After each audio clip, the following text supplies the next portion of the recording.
Try listening to your soul more.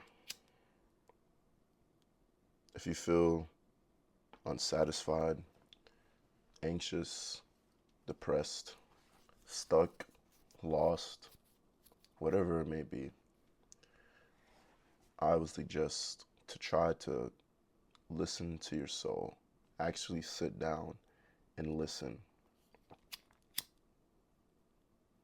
Many of us are waking up every day doing the same things that don't fulfill us, that are unsatisfying, choosing to ignore a voice in our mind that is pushing us to try to reach greater heights. And then we go to bed and we do the same thing the next day, and the next day, and the next day. And all this is really doing is unintentionally killing yourself. You're killing yourself. You're making an active choice and decision to stray from your alignment within yourself, to stray from yourself. And eventually you lose yourself, right? If you continue to ignore your authentic, truest form of yourself, eventually it will be lost to you.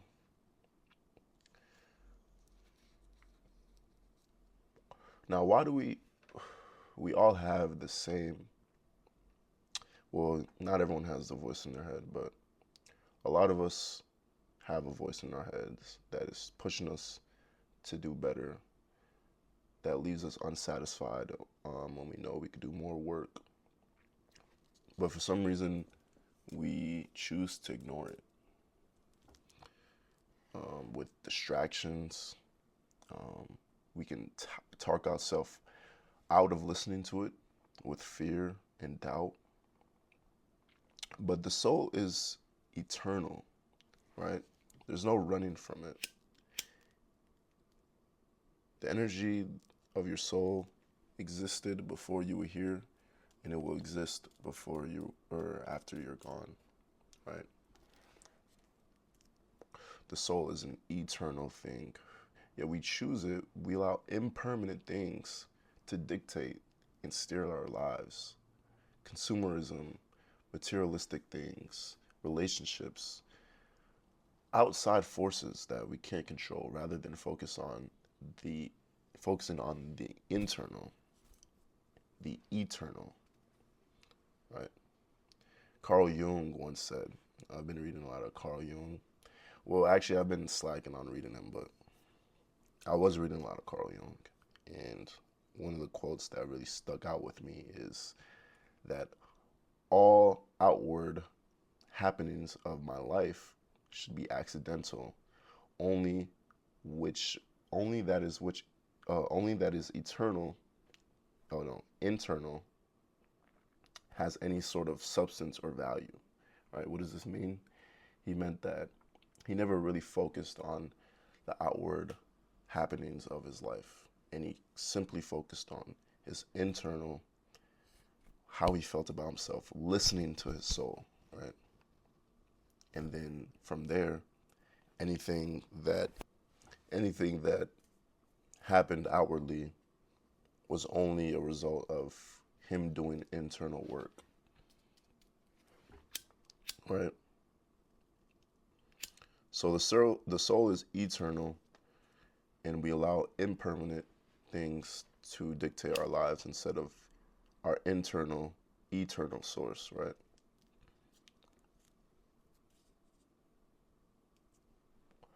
Now, the soul is a roadmap.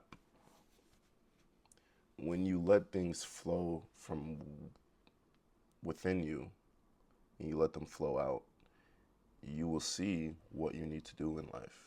Your soul will tell you, so you won't be lost, right? If you're feeling lost, your soul will tell you what you need to be doing, where you need to go. Now, sometimes you might not like it. Sometimes what you need to be doing is sitting down and doing work. But if that is what your soul is telling you need to do, then that's what you need to do, right? Maybe you're putting in too much work and you need to really rest and it's affecting your health, and then that's what you need to do, right? And the soul provides dreams, aspirations. All of us have dreams and aspirations, right? Things we want to accomplish. These come from within the soul naturally. You don't need to, the dreams that you have, you don't need to ask anyone else about them. They just come to you naturally from within. But a lot of times you can choose to avoid going towards it because of the noise and the distractions and whatever it may be that's happening in your life.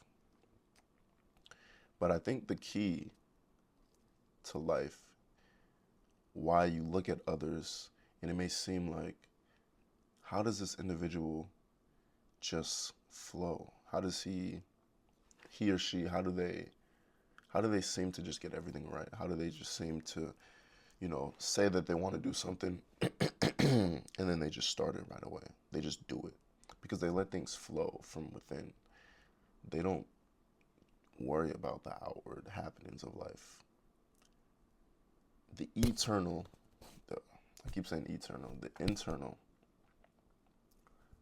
is what matters. How you look at it, your perspective on your soul. This is what matters, right? More so than anything on the outside.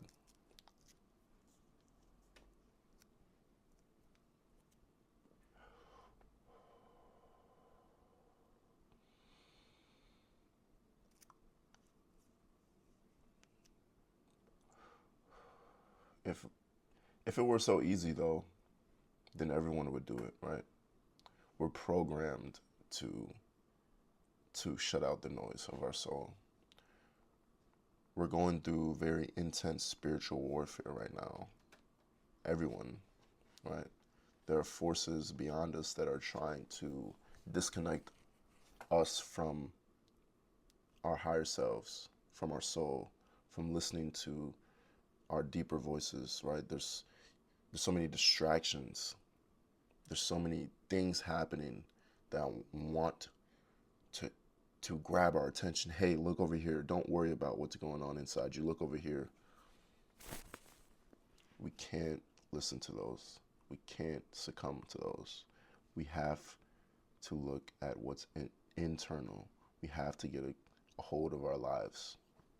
We have to grab the steering wheel.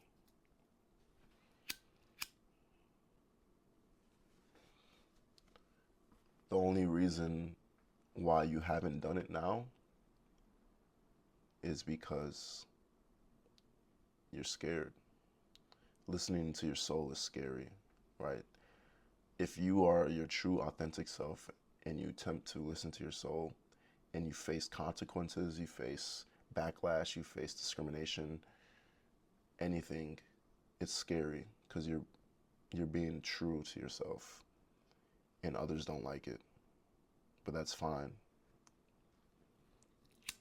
You have to be true to yourself. So I would suggest getting some sort of perspective shift on what it means to listen to your soul. Ask yourself, why am I not? Why is it so hard? What is distracting me? You have to really go deep into it. What am I afraid of? What's distracting me?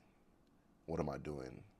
Why am I not waking up every day grateful for the opportunity to reach my highest potential? What is stopping me from having this mindset? How can I really listen to my soul so I can align myself with the goals that I want to achieve? You have to have a sit-down conversation. You have to listen. You have to open up your heart. It's as simple as that. And once you listen and once you harness the ability to basically not give a fuck and just follow your soul, your roadmap of your life, then all things fall into place. Anyways, that's really all I wanted to talk about today. Just a thought that I had. I just woke up, so I figured I'd just make a video. Anyways, I'm gonna catch you guys in the next video.